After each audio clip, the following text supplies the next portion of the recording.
Clenched fists, chuckles, outbursts, and wait a minutes. This is Tackling Tomfoolery with your hosts, A.M. Lewis, Francie Moore, and the woman herself, Malika Rogers. And I'm your producer, Bren Inman. I hope you're ready. It's going to be good.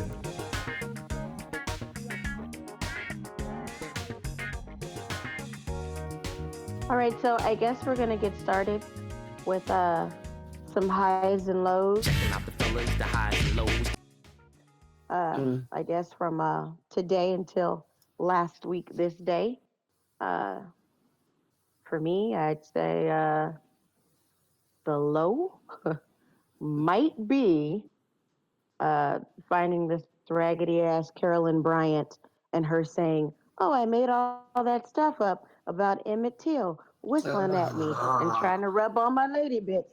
And listen, it's not like we didn't know she was a lion-ass bitch in the first place, but just the idea of her being ancient. Oh, I made it all up. Was a bit of a low for me. What were your lows this week?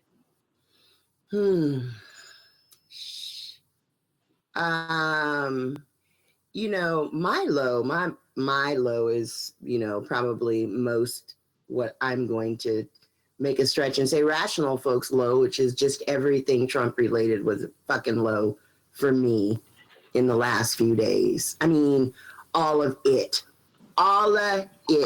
was a low. I can completely respect that. Mm-hmm. Yeah. Mm-hmm.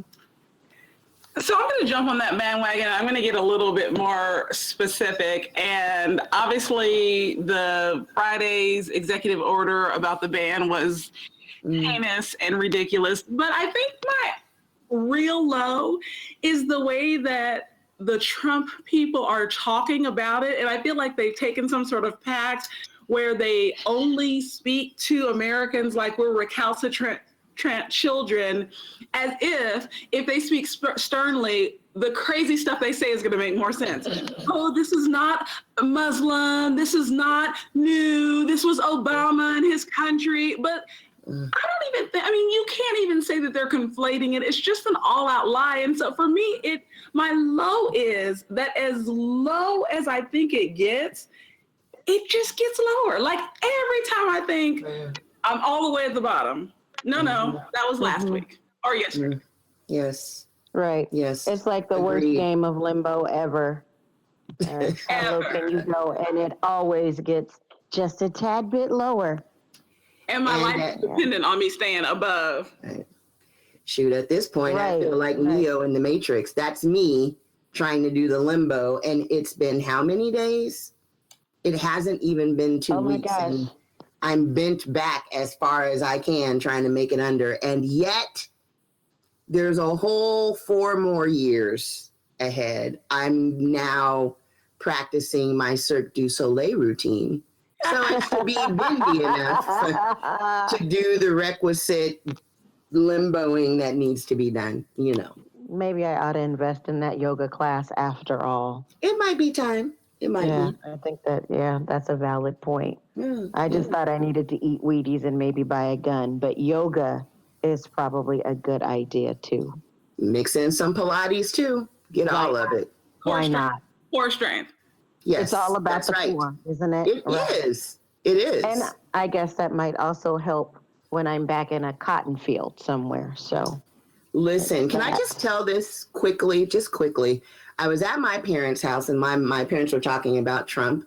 And my mom said, if he actually sends all of this is specific to California, sends the Mexican undocumented people back to Mexico, she said, and I quote, who you think is fixing to be in them fields? And she looked at my brother and I because, my mother's 75. She was like, it's not going to be me, but it might be y'all. And as much as that tickled me, my brother and I looked at each other and were like, you know what? That could actually be a thing. And I really don't understand anything about my life when something that far-fetched doesn't make us all feel like, and then go on about our Black ass business. Really, that is cause for a pause and like, that might, So yeah, core strength, yoga. I feel like I need some strength training, basically. The yoga's going to be handy when I'm bending over picking whatever the hell it is that I'm picking, because I have low back. My back is not, it's not right. Yeah. Well, because those fruits and veggies are not going to pick themselves. They're not. And I like oranges myself. I like some citrus fruits. So. As do I. And not to take it too far away, but I do just want to speak to general health not being what it was in the 1800s. I strongly feel like none of those crops are going to be able to come in.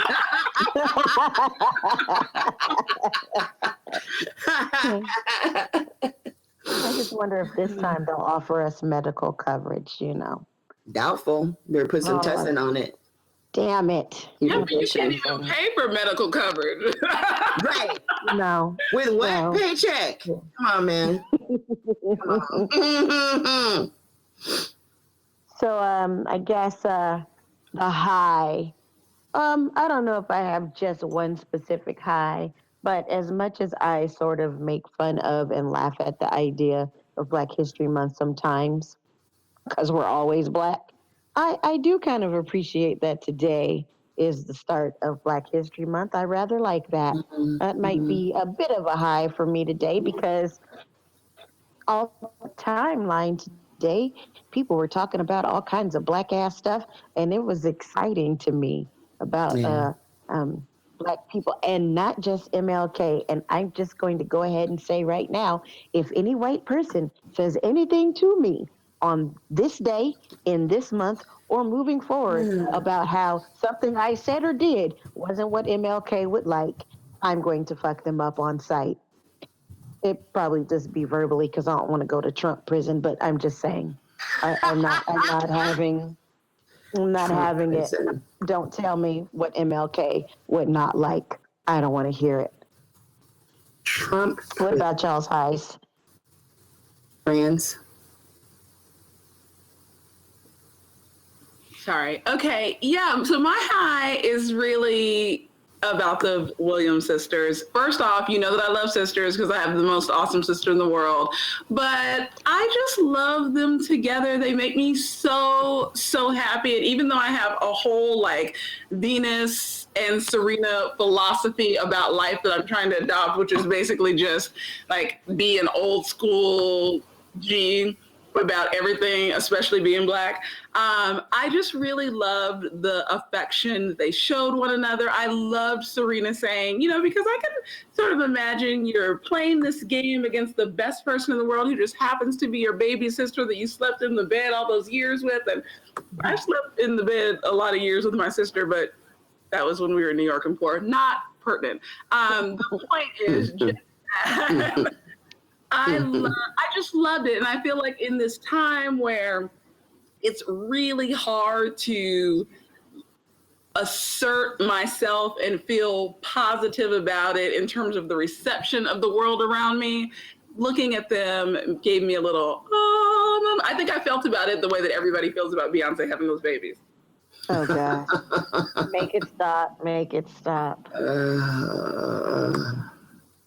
My high, which I just found out today, is that the second Black editor of the Harvard Law Review was elected.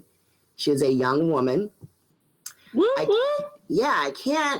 I'm going to mess up her name. Looks like M.A. Umana. The first Black woman to serve as president of the Harvard Law Review, and the second Black person in the history of Harvard, second only to Barack Obama. Yes. So that made me very happy in my heart. And it's Black History Month, which also was cool. And then personally, if we're going from last week to right now, what? Birthday. Yes. Everything connected to and associated with my birthday was lit as fuck this year. And yeah, it was just good. It was good times. Yes.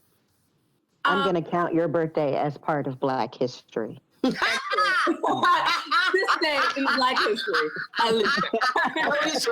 She was born 80 ago and 5,000 years. Yeah. As an honorable mention, that Obama's sort of haterific support for the people protesting brought joy to my soul as well. Oh, speaking of, another high was seeing their vacation pictures with him with baseball cap to the back and Michelle in what basically looked like booty shorts as far as I could tell. She had on like a long sweater, but the bad boys was cropped in a mug and her thighs were out. And I was super happy for them. I was as happy for them as I was sad for our entire country. But they look like they were living their post-president, post-White House life, and it was a glorious thing to behold. Those might be the only two Black people in this country who won't be suffering these next 4 years. True. At least not in the way we will be. Bless their hearts. True story. They'll not be picking anyone's fruits, vegetables, and cotton or tobacco. They will not. They shan't. No, they shan't. And they're not cutting any cane. Nope. Nor shall Malia or Sasha or Mama, Michelle's mama, Mrs. Robinson. None of them. No, ma'am. That woman is definitely not going to be doing any of that. Not at all. So I guess we can get off into our primary topic today. We are talking about coons and toms and sellouts and who's that and why is that and how do we determine it and do we even use those words to describe people, and when we do, what do they have to do to earn them? So I mean, I thought about a few people who have been in the news over the past couple of weeks. Chrisette Michele, everybody's mad because she performed at one of those Trump inaugural events as if anybody actually wanted her Black ass there. People were mad. She tried to explain herself, wrote a really garbage ass poem to try to talk about it, which did not help things, and now came back and said, I'm going to be filming a show based on the name of that crap ass poem that I wrote. And I'm like, oh, honey, I can film a show. That didn't mean anybody gonna pick that shit up and air it. Okay. But anyway, or we can talk about Steve Harvey and how he went to the Trump Towers to have a conversation about housing because he's just as much an expert as Ben Carson is, I suppose, and knows all about housing and how Black people live, because all of us, of course, live in an inner city inside a tenement of some sort. None of us own homes or live in the suburbs. We are all in the inner city, according to Trump. So, I mean, and I'm sure there's some other people who have been labeled as coons or toms or such and such as these past couple of weeks. Stacey Dash. So, Stacey Dash. Oh, bless her heart. She's like that. I think people have given her a permanent status as such. Oh, yeah. And now she's not even, I don't know, she's transcended her own Blackness, so I can't call her any of those things because I have zero expectations. So she's in some other nebulous category as far as racial category, as far as I'm concerned. It's like Black Scientology. She went clear. She did. That sounds good.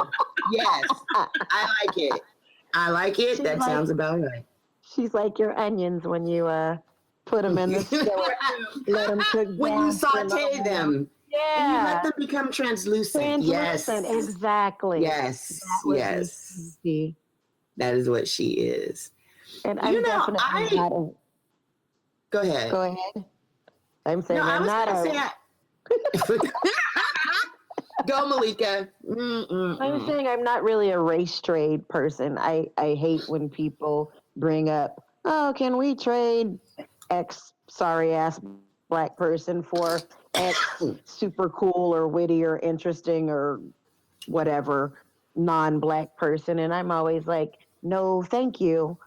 We have enough over here, thank you. But I do like the idea of strapping people like Stacey Dash to a rocket and just sending them off into space. No particular destination, just in space, somewhere where she can never come back. We don't ever have to see her or hear her or listen to her nonsense again. And that's what I like over a trade. Otherwise, I'm not giving out any passes, but I sure as hell will strap you to that rocket. What were you going to say, Am? Well, I like Blaxit, first of all, where all black people just get on up out of here, and there are some who can't come. She can't come. She's she cannot behind, come. like a whatchamacallit book, Left Behind. I struggle with certain. I know who I think is a sellout when they are exhibiting sellout behavior. However, I think I get a little precocious about words because I am very hesitant to call someone a sellout. So it's kind of a workaround to me. If I feel like someone's a sellout, I'll say, oh, such and such and such got receipts in their pocket. And not the kind that you use to prove purchase, the kind that you use to show that you have sold your whole black ass soul. I really find coon problematic. I do. But I love a good trash panda. Why? The meaning is the same, but somehow the word coon is somehow offensive to me. And it's just complex. But I think definitely Steve Harvey, definitely Stacey Dash. I will add Shaq. I will add Ray Lewis and old ass woman beaten ass Jim Brown, and I don't care how long ago it was, but I think the last time he did something was in the 90s, but he probably doesn't beat women anymore because he's arthritic and can't ball up his fist. I don't know. I think though that it is important to note that someone who simply thinks outside the stereotypical black thought, that doesn't necessarily make them a sellout or a coon.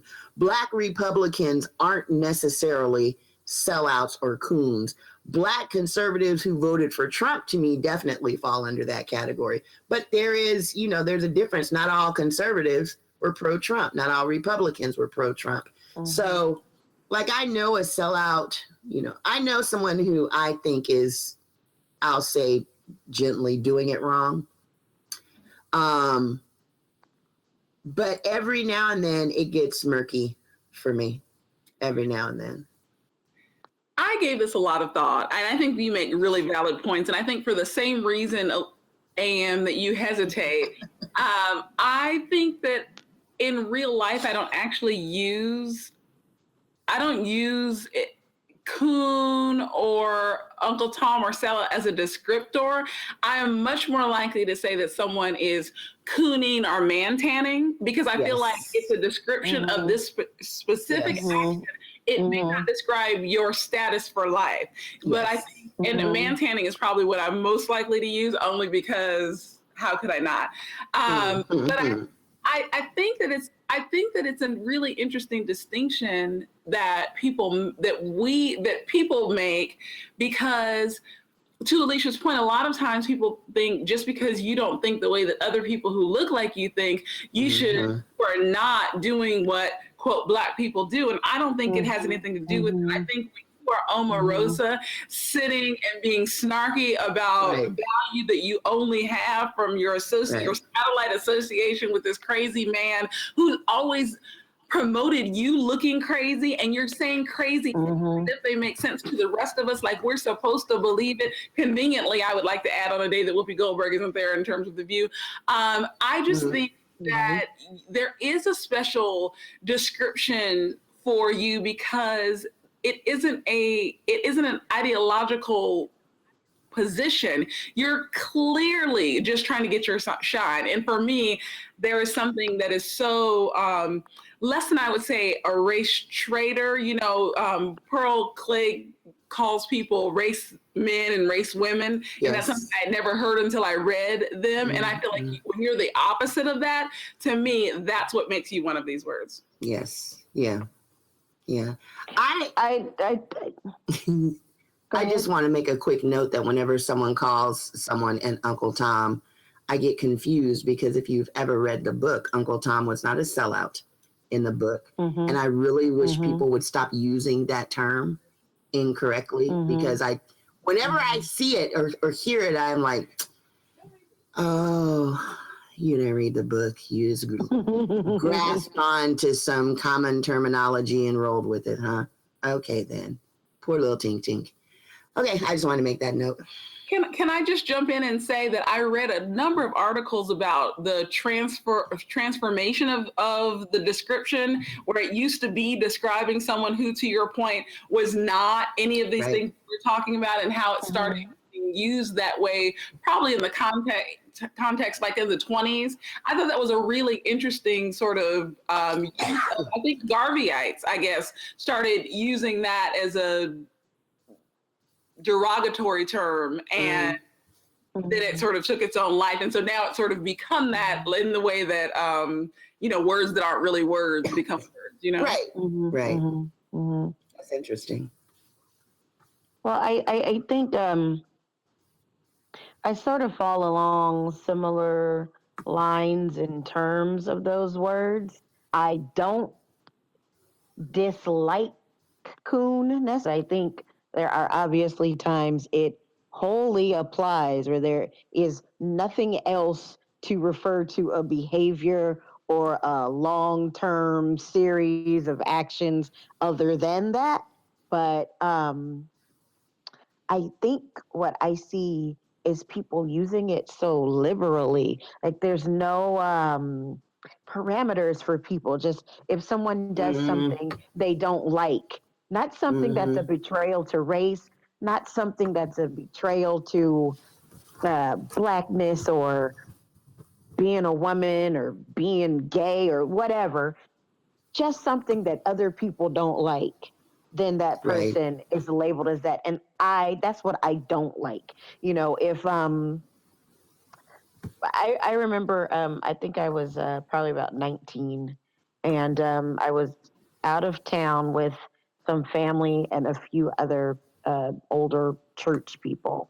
We're in a restaurant, and there are probably 10 or 12 of us in the restaurant, and people are chuckling and cracking jokes, and we're having a good time, right?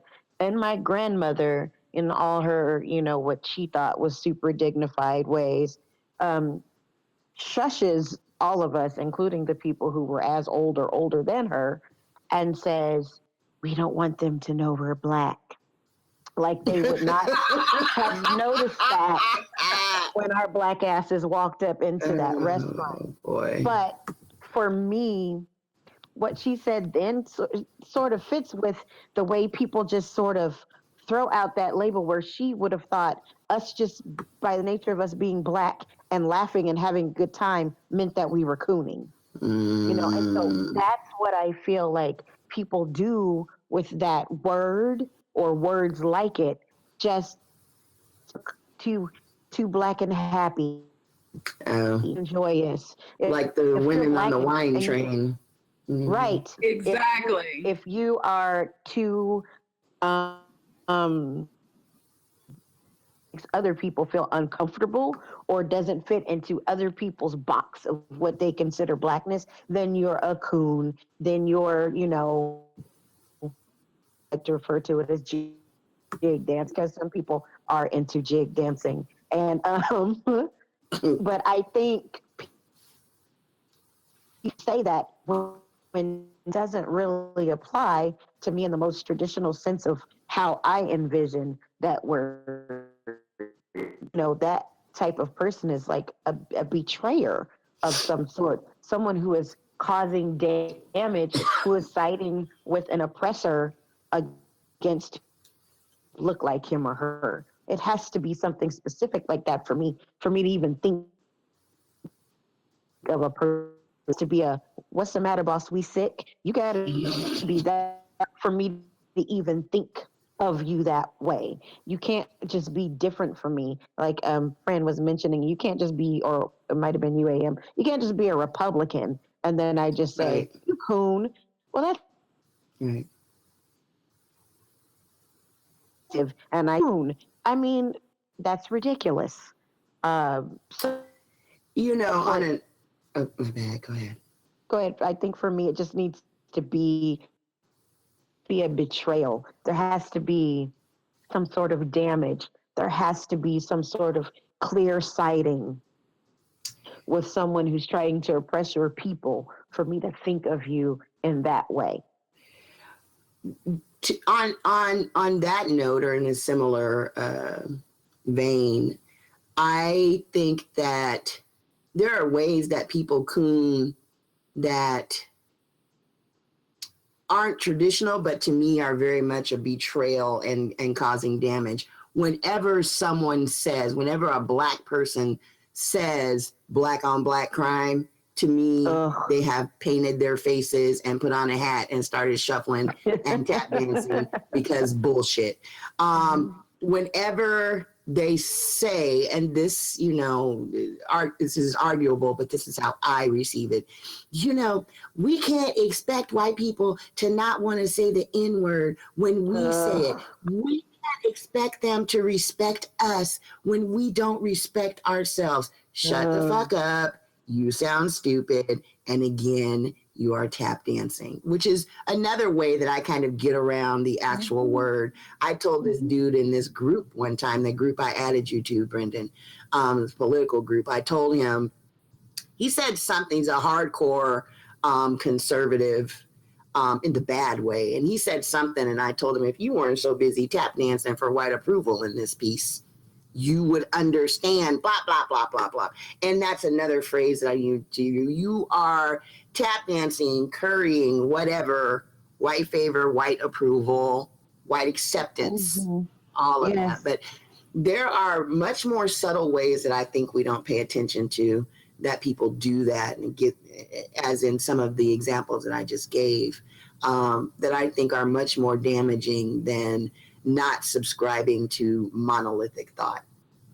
Well, I just saw a couple days ago on a Kinfolk Collective, one of her friends was trolling a black men who love black women page. I saw that. She put up the screenshots, and so this white woman comes in and she's kind of like, hey, I'm in here, where's all the pictures? And then do you want us to stop? So she says, where's all the pictures? And then a black man immediately responds and with a picture of himself, and his little caption was, here it is, Miss Lindsay. And I responded and I was like, am I the only one who heard that in a slave voice? Yeah, I did.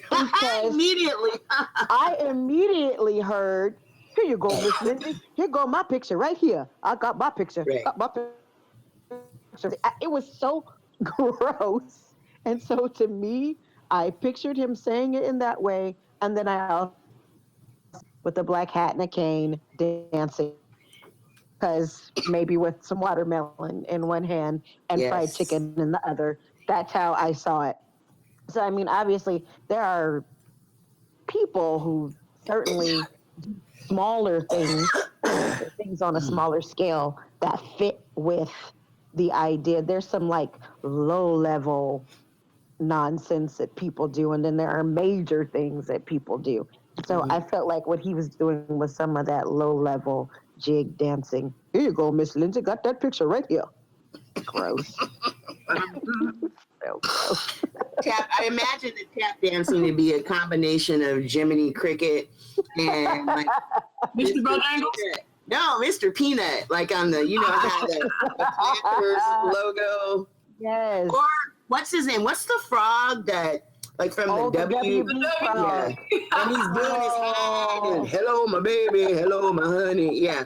I get a whole, nice combination of those figures when I think of somebody. Man tanning. Yes, I can totally imagine Yes. all of those yes. things. And he's like, oh, mammy, it's a mess. I do picture exactly that. And then he had the nerve to not even be attractive. He Well, used of his course. slave Well, voice and posted a picture, and he listen, wasn't even good looking. Shame on him. listen. Well, you know, we'll Well, leave that alone. Yeah. right. On another note, I was prior to the Uber debacle last weekend, I was in an Uber going to the airport, and I just ended up with this really kindly man who wanted to tell me everything that he knew about everything. And we started talking about Uncle Tom's, and he said something that I thought was very interesting that I had not heard and or considered, and that was because he said, people use Uncle Tom, and I thought he was going to go in the direction that AM went, but he said, who do you think let the slaves run free? And so I was a little confused, but his argument was that Uncle Ruckus sort of spook who sat by the door figure in slave times was the person responsible, that entrusted with counting the number of people leaving versus coming back. And so it seemed like I had never heard it. I could not find anything to support it, but it did make me think about, is there a function for people who don't have their own or my own interests at heart? Is there a function that they play in the pursuit of justice and or revolution and or equality?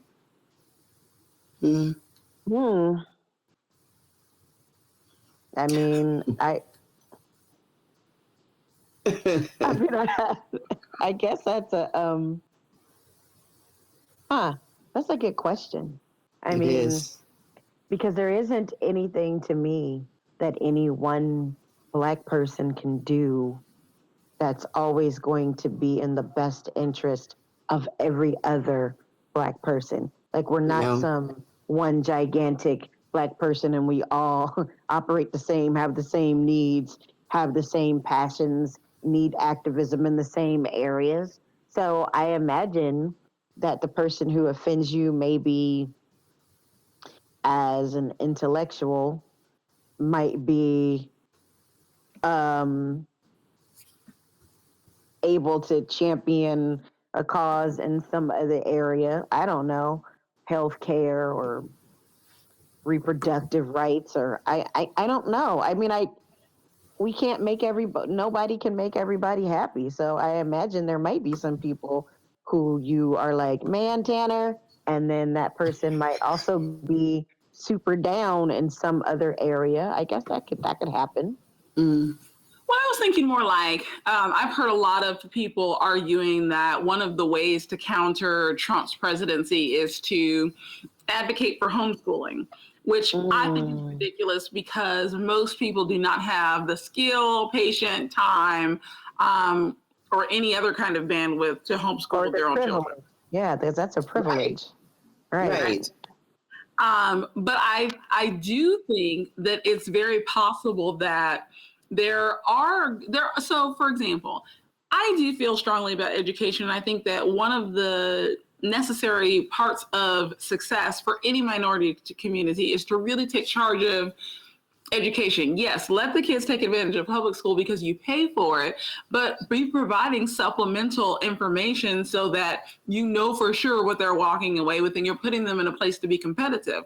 Well, while you're doing that, it makes sense to have Shelby Steele advocating for, your kids' right to an education that's on par with everyone else in the country, but it's not something that you'd want to divert your energy to. Does that make sense? I was thinking something along those lines, something that, where, okay, you need to serve a purpose, you need to be out front, you go do this thing that we can agree is a good thing for all people while we devote our energy to the things that are going to help us live. I don't know. It's just a thought. Mm-hmm. I like it. I can understand that. I was trying to find the Damon Young article on this topic, Malika, because there was something I wanted to refer to it on, and for the life of me, I cannot pull it up. I just wanted to put. I know we're You going are- to have a link, I think, on the page. Yeah, But there's I going to be a cannot link. I cannot find said link. So all I can do is encourage folk to read that, because it is one of the things that kind of set me off on a path of really thinking about the term, what it means, thinking about really what you determined our topic would be. As soon as you talked about it, I was like, oh, and thought about that art. I thought about that article. I'm a little peeved that I cannot find it because I am elderly and inept, apparently. Yes. Where is it? Well, I thought I posted it. I know I You did. did. I cannot find that thread. I don't know. And I am trying to find it and don't see it either. I thought, well, I'm not even gonna.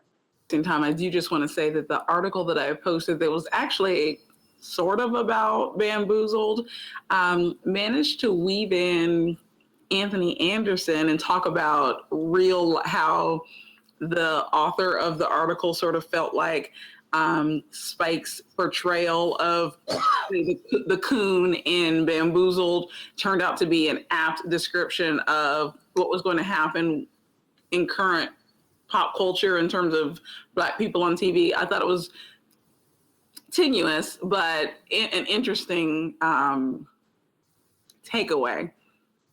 I didn't read the article, and now I must go to it. Me too. Okay, I found it, and it's actually going to spin off just a little bit. He basically says, Damon says he doesn't use the word coon and finds that the frequent use of it is a hotep signifier. I do feel that way, which touches on some of what you said before, Malika, about people overusing it. And that is a thing to me, as we said, it can get overused. But the spinoff part is it comes from all things hotep and hotepish and hotepery. Is not being woke. Does not being woke automatically constitute kind of a coonish persona?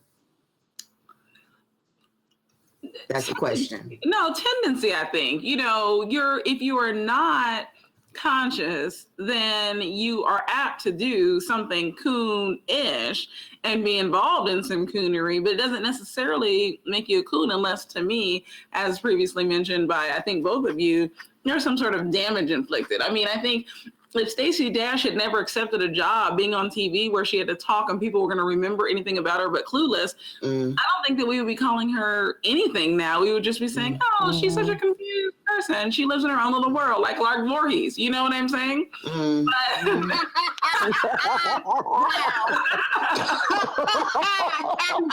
Damn it. Oh, gosh.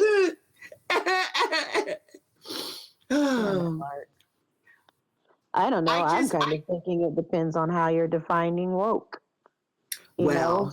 And I think that's part of it, because sometimes people will label someone as a coon or whatever because they're not woke on the level they think is appropriate, or they don't subscribe to the same conscious ideology, and so therefore they don't know any better. Like if you ask any hotep, right, who spells woman with a WOMB, I mean, that idiot is going to tell you one thing about what it means to be woke, but if you ask me, I'm going to tell you something entirely different. So I think part of it depends on how one defines it. True. In my mind, this show is like mega successful and everybody listens to it. And now we're getting all kinds of angry emails because we are raking hotepery over the coals. Just in my mind. I would like to reserve those responses to the calls and emails for a different show, because I feel like that's a show that could go an hour and a half. True. Foolishness. Absolutely. So now I want to talk about what did it for you this week? What's your jam this week? Uh, I saw this awesome video today, and I do not know who or what was the actual source of the video, but it was this young sister talking about how she'd always felt ugly and unattractive and whatever, unwanted, because she was dark skinned, and she was talking about how all the light skinned sisters were getting all the shine, and that's who the boys wanted to talk to, and nobody wanted to holler at her little dark ass. And then the group of young sisters around her just started pelting her with the dopest compliments about how her bob is always on fleek, and they love the way she sings. And the woman was She has a talking beautiful about smile. the way her face illuminated even when she was crying. And they said all these amazing things to her. And it by far was the best thing I saw today. And so that is what has me a little amped up today. That did it for me. I saw What that, about you, Malika. friend? Did you? Wasn't it amazing? Yeah, I It saw was that. beautiful. Yeah, it really was. So following what you just said, this is not only not timely, but super shallow. But I'm going to say that what had me jazzed this week really was watching the Leah Remini Scientology documentary series, because it's so crazy. I was watching and I was thinking, anything right now in life that makes me think, things could be much worse, is a plus for me. And so I'm going to say that watching the whole time, and I was thinking, you guys are crazy. So I feel like that really prompted, it got me through a couple days at work where I was just like, worse. For me, I don't know. It wasn't today, but ever since the news came out, I have felt kind of warm in my heart.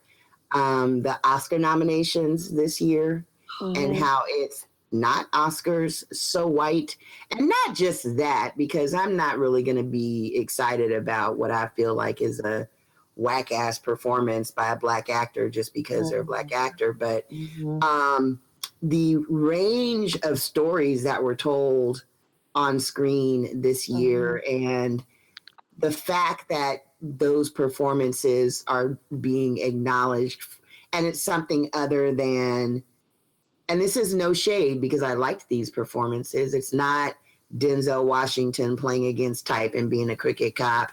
It's not Halle Berry being a desperate, needy black woman being kind of rescued by a white man. Again, no shade.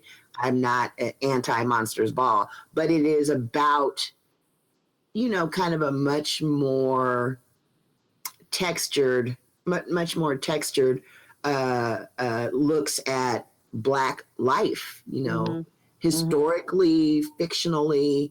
And I just really was pleased by that. Not for white acceptance, but I feel like, the accolades are well-deserved and should be noticed, and they shouldn't have to wait for the NAACP awards or, whatsoever.